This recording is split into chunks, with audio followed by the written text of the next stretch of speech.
When I opened my eyes, I was kneeling in Vincent's study. Memories from my past life flooded back like a tide. The bullet I took for him, his cold sneer as he held his beloved Mia in my dying moments, whispering, finally, peace and quiet, and the funeral urn that went unclaimed even at my cremation. Sign the divorce papers. Vincent, looking 10 years younger, threw the documents in my face, exactly as he had in my previous life. I lowered my head and chuckled softly, then drew a decisive arc across the paper with the pen. This time I wouldn't wait for his driver to run me over before finding liberation. Mr. Reed. I pushed the agreement back toward him and rose to my feet under his stunned gaze. This time, I'm leaving you first. As I turned to leave, he grabbed my wrist with startling force. Eva, you. I pried his fingers off one by one. The touch I'd once worn my knees raw begging for now filled me with nothing but disgust. A clap of thunder roared outside, illuminating a strange panic in his eyes. How ironic. The glance I'd desperately longed for in my past life, even in death, now came so easily upon my return. I stood in the top-floor conference room of Reed Group's skyscraper, the city's lights sprawling beyond the floor-to-ceiling windows. The pen in my hand still carried the warmth of my touch, the ink on the freshly signed divorce papers not yet dry. Vincent sat at the far end of the long table, his slender fingers unconsciously tapping the surface, his brow tightly furrowed. Are you sure about this? His voice was low, carrying a hesitation I had never heard in my past life. I leisurely closed the folder, my fingertips lightly tracing its gilded cover. In my past life, I had knelt here, begging him for another chance, only to be met with his disgusted glare and the words, "Don't embarrass yourself here." Absolutely sure. I smiled and stood up, the crisp sound of my heels echoing on the marble floor. Haven't you always wished for me to disappear, Mr. Reed? His pupils constricted sharply, his fingers clenching the armrest of his chair. I turned and walked toward the door, but as I reached for the handle, I heard the sound of a chair overturning behind me. Wait. Vincent rushed to my side in a few quick strides, his breathing ragged. He reached out to grab my wrist but froze midair just before touching me. This man, who in my past life would scowl if I so much as brushed against his cufflinks, now had a panicked look in his eyes. You, his Adam's apple bobbed. Where are you going? I tilted my head, studying him, and suddenly found it all amusing. In my past life, he never once glanced at the dinners I painstakingly prepared, yet now he cared about my whereabouts. To register a company, I replied breezily. To become Reed Group's competitor. His face instantly paled. Seizing the moment, I pushed open the conference room door. Outside, the secretarial staff immediately lowered their heads, pretending to be busy. Only my assistant, Lynn, hurried over and handed me a document folder. Ms. Evans, Mr. Zhang from Rewafing Investment has scheduled a meeting with you tomorrow at 10 a.m., she said, deliberately raising her voice. He mentioned he's very interested in our new energy project. Out of the corner of my eye, I saw Vincent turn abruptly. Pleased, I patted Lynn's shoulder. Well done. As the elevator doors closed, I saw Vincent rushing out after me. His tie was crooked, his hair disheveled, a far cry from his usual polished appearance. In my past life, I had loved him enough to die for him, but now, I felt only bitterness. In the underground parking garage, my new car was already waiting, a flashy red sports car, utterly different from the old one he'd once dismissed as too ostentatious. To Bishui Bay, I told the driver. It was the villa I'd bought just last week, a place Vincent knew nothing about. As the car pulled out of the garage, my phone buzzed incessantly. Vincent's name flashed repeatedly on the screen. I pressed the power button without hesitation. Outside the window, the city's neon lights flowed like water under the night sky. I rolled down the window, letting the night air disperse the heaviness in my chest. The scenes from my past life resurfaced, the stark white hospital lights, the shrill alarms of the monitors, and the smile on Vincent's face as he held Mia and said, finally free. My phone lit up again, a text from an unknown number. Since when did you start drinking black coffee? I stared at this seemingly random message, a chill creeping down my spine. In my past life, to please Vincent, I had always pretended to enjoy lattes, his drink of choice. But from the first day of my rebirth, I had only drunk black coffee. And the only one who knew about this habit was. Another text popped up. Last night, I dreamed you died. My fingers trembled uncontrollably. In the distance, the lights on the top floor of Reed Group's building still shone like a watchful eye. I clutched my phone, my knuckles turning white. Turn around, I told the driver, my voice eerily calm. Back to Hejian Manor. It was Vincent's private villa, a place I had never been allowed to enter in my past life. But this time I needed to confirm something for myself. Had he been reborn too? As the car entered the villa district, rain began to patter against the windshield. I asked the driver to pull over and walked alone toward the familiar building, umbrella in hand. The roses in the garden were in full bloom, the ones I had secretly planted in my past life but never dared to claim. On the third ring of the doorbell, Vincent opened the door himself.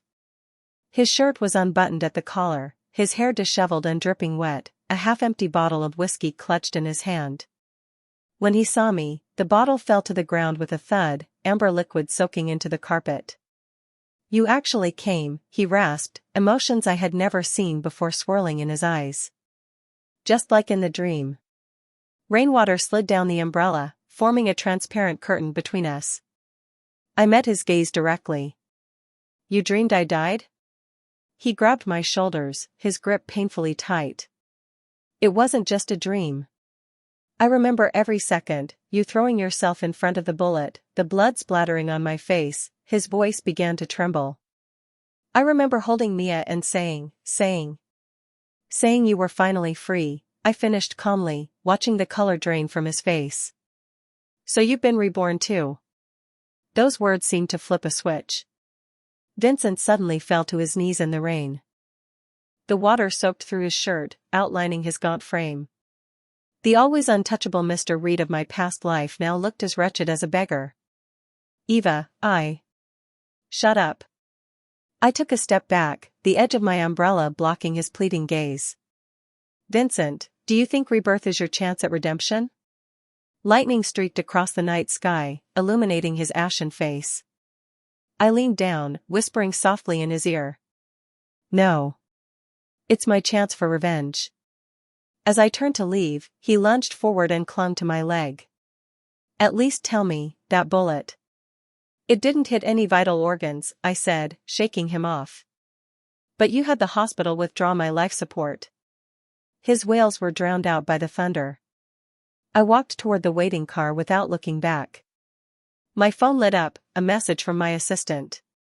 Ms. Evans, we've discovered Mia began embezzling funds from Reed Group last month. I smiled. Look, Vincent. The woman you protected with your life in our past life had long been planning to betray you. And this time I'll personally send you both to hell. I sat in the car, the rain blurring the windows. Vincent's figure gradually shrank in the downpour until it disappeared entirely. The driver glanced cautiously at me through the rearview mirror. Where to now, Ms. Evans? To the office, I said, scrolling through the documents my assistant had sent me, a cold smile playing on my lips. And, while you're at it, arrange a meeting with Mia for me. At 2 a.m., the lights in my office were still on. On the computer screen, Mia's bank statements from the last 3 months, photos of her secret meetings, and even her email correspondence with Reed Group's competitors were all laid bare. This woman, who had caused my miserable death in my past life, was now walking step by step into the trap I had set. Ms. Evans, Ms. Reed is here, my assistant announced, knocking on the door. I closed my laptop and looked toward the door. Mia stood there, dressed in a white dress, her makeup impeccable, a familiar feigned innocence in her eyes. She bit her lip delicately, her voice timid. Eva, you wanted to see me? In my past life, it was this very act of vulnerability that had Vincent wrapped around her finger. I smiled slightly and gestured for her to sit. I heard you and Vincent have been getting along well lately? A flicker of triumph flashed in her eyes, though she quickly masked it. Vincent just looks out for me. Is that so? I pushed a file toward her. Then did you know he's been investigating you for embezzling company funds? Mia's face instantly lost all color. She shot to her feet, her chair screeching against the floor. What nonsense are you spouting? I leisurely opened the file, tapping a number on the page. 30 million, transferred to an offshore account. What do you think Vincent's reaction would be if he found out? Her fingers clenched her skirt, knuckles white. What? What do you want? I stood up, looking down at her. It's simple, I said softly. I want you to keep going. 3 days later, Reed Group's stock prices plummeted. Following my plan, Mia frantically liquidated Reed Group's assets, even going so far as to forge Vincent's signature. And Vincent, the cold and unfeeling man from my past life, now seemed to have gone mad searching for me. He flooded my phone with calls, his car perpetually parked outside my office. He even started sending flowers to my office daily, each card bearing an apology. But it was too late. Ms. Evans, Reed Group has applied for an emergency bank loan, my assistant reported. But as for Mia, keep going, I said, signing documents without looking up. Have her transfer the last of the funds too. My assistant hesitated. But, if Reed Group truly goes bankrupt, the shares you previously held. I chuckled softly. Who cares about that money? What I wanted was for Vincent to lose everything. Just as I had in my past life. A month later, Reed Group officially announced a broken capital chain. I stood in a cafe across from Reed Group's building, watching Vincent surrounded by reporters. He had lost weight, his suit hanging loosely on his frame, dark circles stark under his eyes. A reporter asked sharply, Mr. Reed, is it true this crisis is related to your fiancée, Mia? Vincent's head snapped up, his gaze sharp. She is not my fiancée. Then did you divorce Ms. Evans because of Ms. Reed? His expression shattered. I set down my coffee cup and turned to leave. Suddenly, a commotion broke out behind me, followed by Vincent's heart-wrenching cry, Eva. I didn't look back. The sky began to rain. I opened my umbrella and melted into the crowd. In this life, I had finally learned to walk away without a backward glance. News of Reed Group's bankruptcy spread like wildfire. I sat in my office, fingertips lightly tapping the desk as I watched the screen showing Vincent surrounded by reporters. His suit was disheveled, his eyes bloodshot. The once untouchable Mr. Reed now looked as pitiful as a stray dog. My assistant knocked and entered, her expression complicated. Ms. Evans, Mr. Reed is here again. He's been standing downstairs all night. I didn't look up. Let him stand. But, it's raining outside. Has he been rained on as much as I bled in my past life? My assistant didn't dare say more and quietly retreated. Vincent began searching for me like a madman. He stationed himself outside my company every day, from dawn until late at night. He stood in the rain, endured the wind, like a walking corpse. I ignored him until one late night, after working overtime, the elevator doors opened, and he fell to his knees before me. Eva, his voice was hoarse, his trembling fingers clutching the hem of my coat. I found out about that bullet in our past life. I looked down at him coldly. And?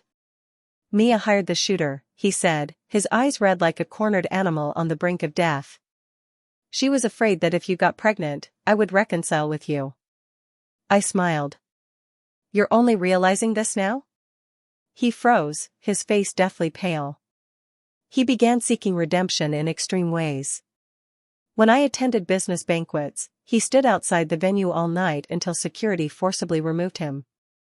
When I traveled abroad on business, he bought a ticket in economy class on the same flight, watching me from afar but not daring to approach. He even secretly had people resolve threats from competitors without letting me know. Until one day, I was attacked by a knife-wielding assailant in the parking garage. In the instant the blade lunged toward me, a dark figure rushed forward, taking the blow for me. Blood splattered across my face, warm and stark. Vincent collapsed into my arms, a knife embedded in his chest, yet he managed a faint smile. Thank goodness, this time I made it. With trembling hands, I dialed for an ambulance, his weakening breaths faint in my ear. Eva. I'm sorry. The ambulance wailed as it arrived. When the doctors lifted him onto the stretcher, he was already unconscious, but his fingers were still tightly clenched around my wrist, as if afraid I would vanish if he let go. In the hospital corridor, a doctor handed me a medical report. The patient has severe liver damage and requires a transplant.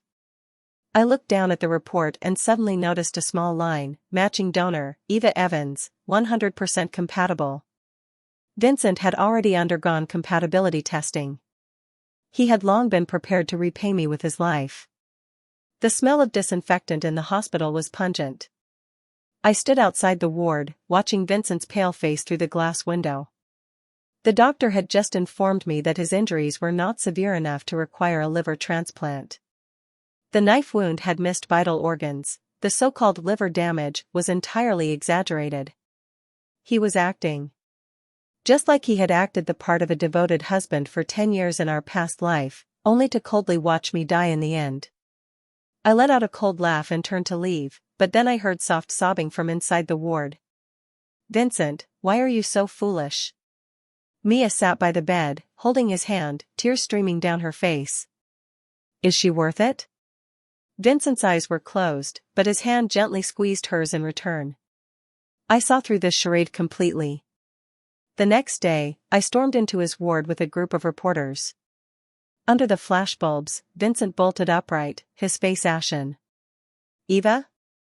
I smiled and threw a stack of documents onto his bed. Had enough of the act, Mr. Reed? The documents clearly detailed his actual injury report, the fabricated need for a liver transplant, and even a surveillance recording from his meeting with Mia the previous night. Once she donates her liver, I'll have a reason to get close to her again. Vincent, you promised you would marry me. Don't worry, I'm just using her. After the recording finished playing, the room fell dead silent. Vincent's face was drained of color, his lips trembling. It's not what it sounds like. I turned and walked away. He had completely lost his mind. Vincent ripped out his four and chased after me barefoot, kneeling in the rain in front of everyone at the hospital entrance. Eva! That recording was edited, he screamed hoarsely. I really do love you. I got into the car without looking back and told the driver, drive.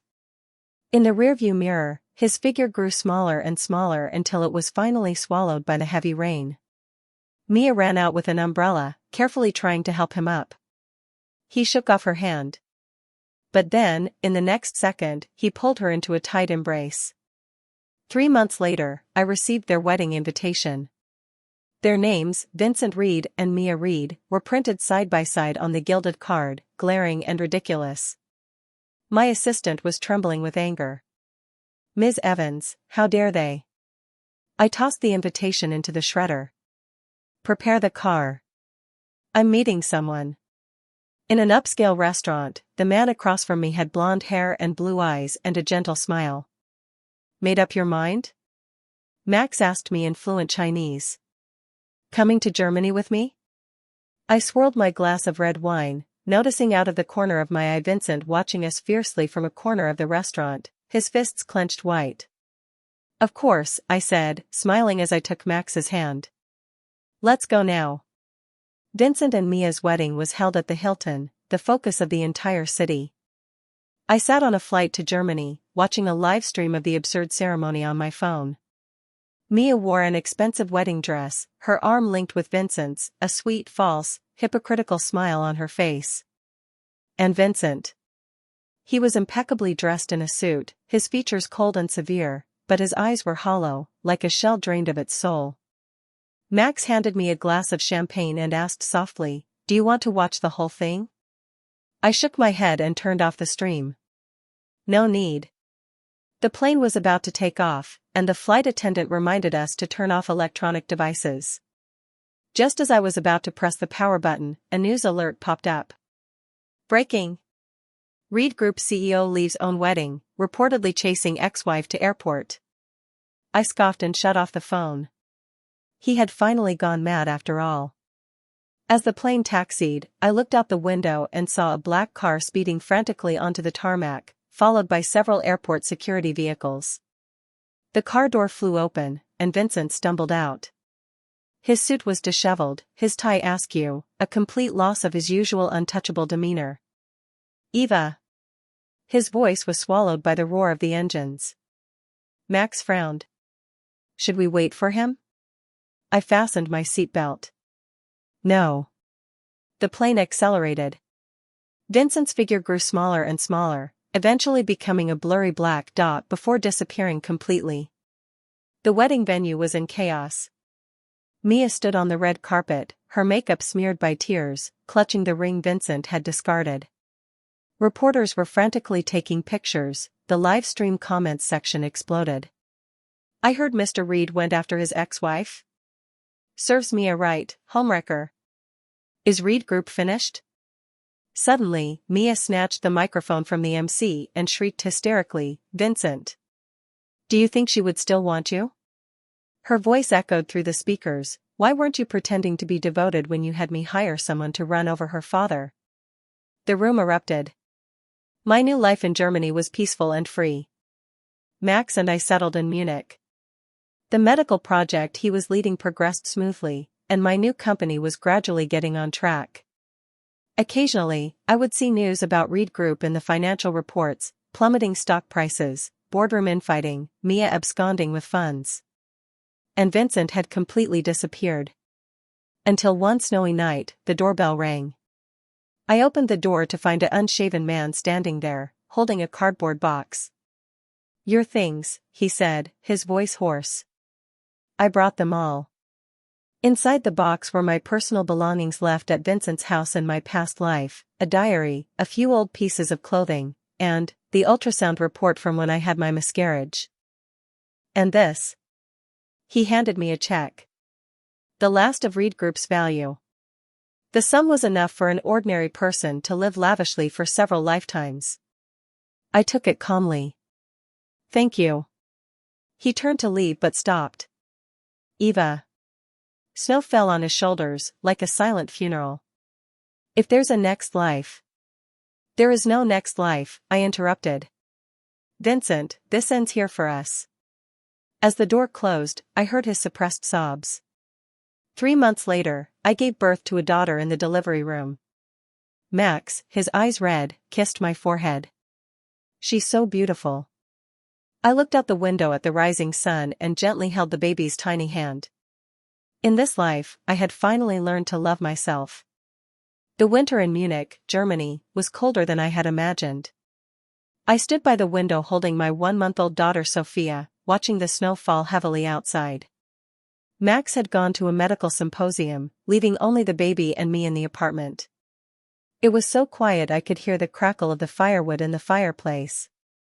My phone vibrated suddenly, a text from an unknown number. "Have you seen the winter academic exchange list for Heidelberg University Medical School?" It wasn't signed, but I knew who it was from. I put down my phone and gently patted the baby in my arms. Sophia had the same golden eyelashes as Max. She smacked her lips in her sleep, completely unaware of how cruel this world had once been. 3 days later, at the academic exchange venue, I attended as a special guest, giving a speech on breakthroughs in skin regeneration medicine. The audience was full of experts and scholars. In the back corner, a man in a baseball cap kept his head down the entire time but raised his hand during the Q&A session. "Dr. Evans." His voice came through the microphone, terribly hoarse. "If trauma reaches deep into the bone marrow, is complete healing still possible?" The venue fell silent instantly. Everyone looked at this strange questioner, and my fingers gripped the edge of the podium tightly. "Theoretically, yes," I said, looking directly at him. "But the patient must undergo thorough debridement and endure the pain of scraping the bone to treat the poison." Vincent slowly raised his head. His eyes under the cap brim were bloodshot. He was emaciated, almost unrecognizable, with a vicious new scar on his right cheek, as if slashed by a sharp object. "Is it worth it?" he asked. That depends, I said with a smile. On how badly he wants to live. After the meeting, he intercepted me in the parking lot. The cold wind whipped snow between us. His overcoat hung empty on his frame, as if the wind could blow him away at any moment. Mia is in prison, he said directly.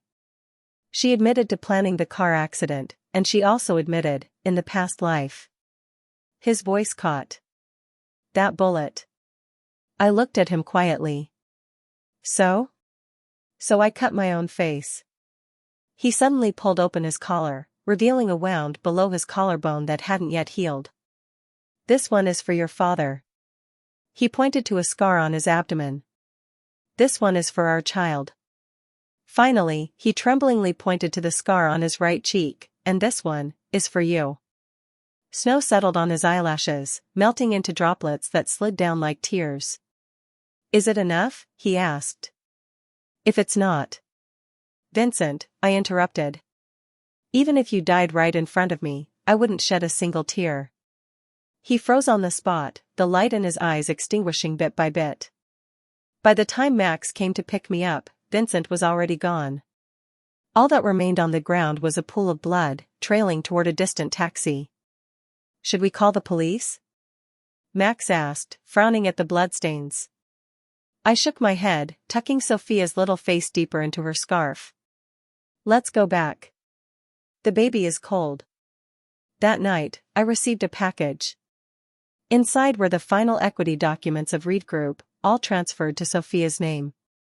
There was also a yellowed diary, recording everything that happened after my death in the past life. Cremated Eva today. No one came to claim the ashes. I buried her under the rose garden at the old house. Every flower is stained with blood. Mia said she loves me. I vomited. The date on the last page was 3 days before the rebirth. It held only one line of frantic scrawl, I beg you, give me one more chance. This time, I will love you properly. I closed the diary and looked at Sophia in her crib. Moonlight filtered through the sheer curtains, illuminating her small face, pure as an angel's. Early the next morning, the doorbell rang. Vincent stood at the door, holding a worn-out suitcase.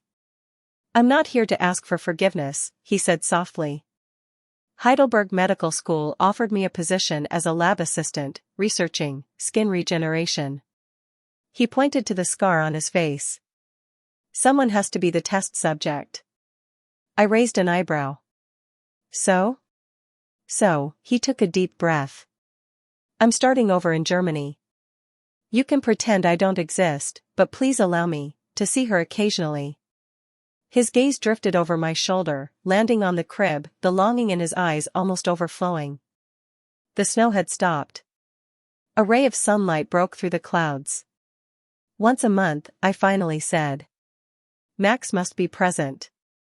His tears finally fell, hitting the doorstep. Thank you.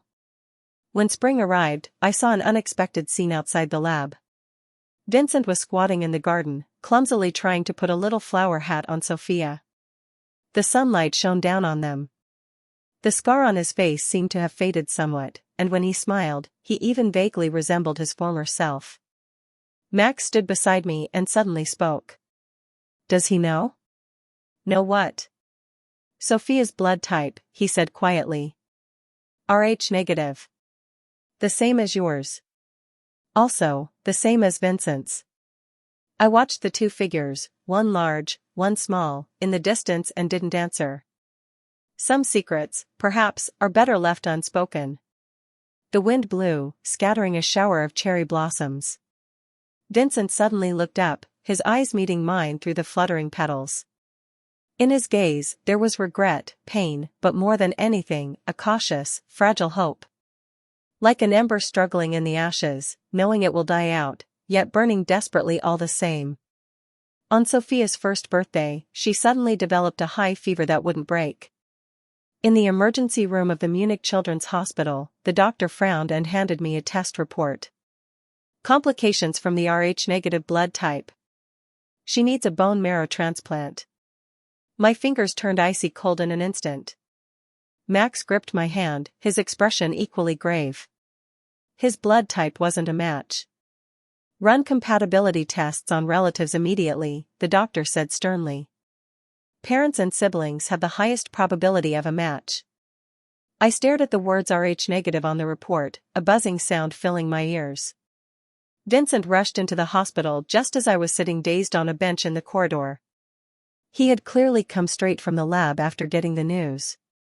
Under his white lab coat, he wore a t-shirt stained with reagent marks, the scar on his right cheek stark under the harsh white lights.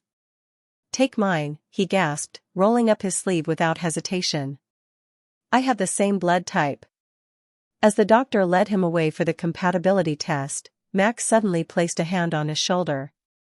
"You know what this means, right?" Vincent's Adam's apple bobbed. "I know. Paternity would be exposed." He followed the doctor without looking back, his figure as resolute as a soldier marching to his death. The test results stunned everyone. 100% match, the doctor said, looking at the report in disbelief. "This is simply a medical miracle," I finished with a cold laugh, taking the report. Vincent stood by the window, the sunlight casting his gaunt shadow long across the floor. The cuffs of his lab coat were still rolled up, revealing the cotton ball and tape from the blood draw. "When is the surgery?" he asked, his voice terrifyingly calm. "The night before the surgery," I stopped him outside the ward. "Why?" I asked, looking directly into his eyes. "You could have refused." He looked down at the hospital wristband on his arm and suddenly smiled. "Do you remember the first time we met?" At the university welcome ceremony, he had given a speech as the student council president, and I had spoken as the representative of the new students. "You said back then," his gaze drifted into the distance, "the most miraculous thing about life is that it always gives those who make mistakes a second chance." A shudder ran through me. "Eva," he whispered my name as if uttering a fragile dream. "This is my second chance." The surgery was successful. Just as Sophia's immune system began to accept the new bone marrow, Vincent was rushed to the ICU due to a postoperative infection. I watched him through the glass. This man, who had once been so domineering, was now covered in tubes, as fragile as a sheet of pale paper. The heart rate monitor showed a faint, fluctuating line, as if it could flatline at any moment. He signed an organ donor agreement. A nurse handed me a document. Said if the surgery failed. I snapped the file shut. Outside the window, Munich's first snow began to fall silently. 3 days later, Vincent woke up.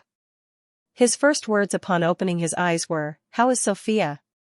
His second were, "Where is Max?" I stood by his bed, looking at this man who had gambled his life for my daughter, and suddenly noticed streaks of white hair at his temples. "She's fine," I said, pausing. "Max has gone to pick up his mother." A flicker of something passed through Vincent's eyes. "You're getting married?" "Next month." He closed his eyes, but a relieved smile touched the corners of his mouth. "That's good." The day Max brought his mother back, it was snowing across all of Munich. I stood at the airport exit, watching the elegant older woman walk briskly towards us. But the moment she saw my face clearly, she froze in place. "Eva Evans?" Her lips trembled. "You're alive?" I felt as if I'd been struck by lightning. This so-called Max's mother was unmistakably Vincent's aunt from my past life. The woman who had coldly sneered, "A woman like you isn't fit to bear the Reed family's children," when I had my miscarriage. Max's face turned deathly pale. "Mother, you know each other?" The elderly woman suddenly grabbed my hand. "Where is Vincent?" "All these years he's..." The world spun. So the so-called chance encounter, the so-called true love, was just another meticulously crafted lie. Max's mother. Catherine's fingers clamped around my wrist like iron pincers. A twisted, ecstatic expression surfaced on her well-maintained face. "I knew it. All these years Vincent has been frantically conducting research in Germany. It was for you after all." The noise of the airport faded instantly, a buzzing filling my ears. Max stood to the side, his face, always so gentle and smiling, now deathly pale. Mother, what are you talking about? Silence. Catherine hissed at him, then lowered her voice, speaking to me. Eva, do you think your rebirth was an accident? It was the Reed family's ancestral jade that. Enough. A hoarse voice came from behind us. Vincent stood there in the falling snow, clad in a hospital gown, his face ashen. And 4-pole was clutched in his left hand. Blood was flowing back up the tube from the needle in his hand, a stark, alarming red spreading through the transparent line. Aunt Catherine, he said, each word seeming to cause him excruciating pain. Let her go. Catherine's expression instantly contorted with fury. You abandoned the Reed group for this woman, and now you still. I said. Vincent suddenly roared, his voice so powerful it seemed to vibrate the airport windows. Let her go. He coughed, a trickle of blood appearing at his lips, but he still staggered forward, placing himself between Catherine and Sophia and me. Max suddenly laughed. How touching. He slowly, deliberately, took off his wristwatch. A pity it's too late. On the back of the watch face, a miniature transmitter was blinking with a red light. 24 hours later, the entire city of Munich was locked down. Emergency bulletins scrolled across news channels. A high-security lab had been breached, and a viral sample capable of rewriting human DNA was missing. The last person seen on the surveillance footage was Mia, her face contorted in a crazed grin. She doesn't want revenge. Vincent struggled to sit up in his hospital bed. She wants to use the virus to reverse the rebirth effect, to reset everything back to the beginning. I held Sophia tighter. What does that mean? It means. Vincent was seized by a violent coughing fit, blood seeping through his fingers. If we die, we will wake up again, at the exact moment of our deaths in the past life. Mia found us while Sophia was still running a fever. She stood on the roof of the children's hospital, holding the virus canister aloft. The cold wind whipped her long hair, revealing scars on her neck from a prison riot. Your choice, Vincent, she shrieked, laughing hysterically. Watch your daughter die, or return to the past life with Eva, to the moment you stood by and let her die. Vincent's wounds had reopened, blood soaking through his bandages. Yet, he smiled. You've misunderstood one thing. The next second, alarms blared across the city. To her horror, Mia discovered the canister in her hand had been replaced with a tracker. The real virus had been swapped out long ago by Vincent's students. These past 6 months. Vincent leaned against the wall, slowly standing. I wasn't researching skin regeneration technology. He pressed a button on his phone. The water tank on the roof exploded with a deafening roar. I was developing a rebirth disruptor. Specifically for you. As Mia fell from the building, snow began to fall. Vincent staggered back to the ward to find me packing. Munich isn't safe anymore, I said without looking up. I'm taking Sophia to Switzerland. He was silent for a long time, finally just nodding. Okay. 3 months later, Zurich. Sophia had fully recovered and was chasing butterflies in the garden.